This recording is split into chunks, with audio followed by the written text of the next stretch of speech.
Will multifamily housing crash in 2022? Hell no, it ain't gonna crash next year. Stick around, we're gonna go over plenty more reasons why multifamily is gonna be strong as all get out in 2022. Let's go!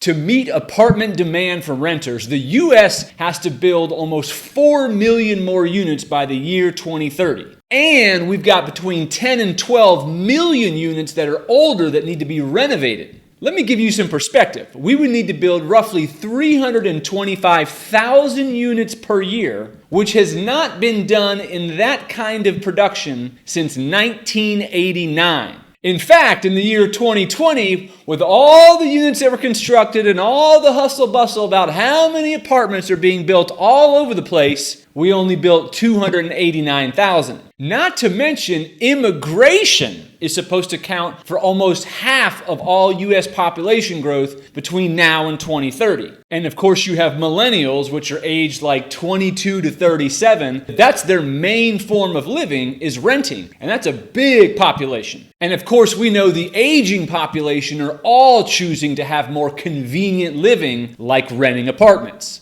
We've reached an unbelievable amount of rentership in the United States. Almost 39 million people now, which is like 1 in 8, are renting versus buying. And listen, there's all kinds of videos out there about the housing crisis and the housing crash, like single-family homes. Even if house prices were to flatten or even go down in 2022, they ain't going down or flattening anywhere near enough to turn a bunch of renters into buyers because of how prices already are. Another reason 2022 is going to be huge. Fannie Mae and Freddie Mac are increasing their loan caps to $78 billion, which is an 11.4% increase. Those lenders only increase caps when they expect growth in the multifamily sector to be even more. In fact, they think it might be even more than that. They may need to increase their cap again. Oh, and just to be clear, multifamily sale prices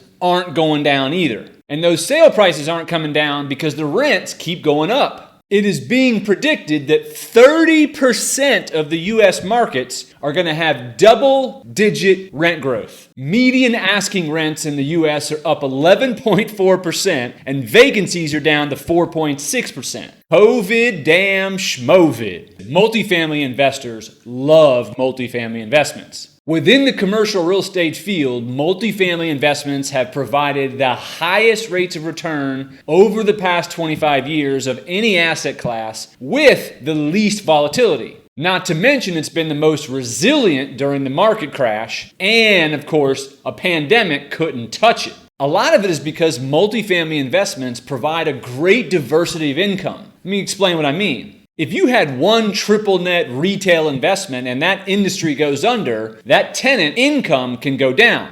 If you have a 100-unit apartment complex, you probably have 60 or 70 different industries paying you rent. The likelihood of every one of those industries going bad in some year is nil. And I'll end with this. For the entire northern half of Florida, including big ol' Orlando, there were only 245 apartment complex sales over 10 units. And there were only 136 sales over 100 units. Meanwhile, there are tens of thousands of investors from all over the world wanting to pick up assets in Florida, in Texas, in New York, California, you name it. These investments are in high demand. Will there be a multifamily housing crash next year?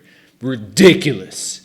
I hope this video brought you some value and that you have full confidence you're in the right industry. And if you did, hit the like button down below, make sure you subscribe and hit that notification bell so you're aware of each video that comes out each week. See you guys on the next one.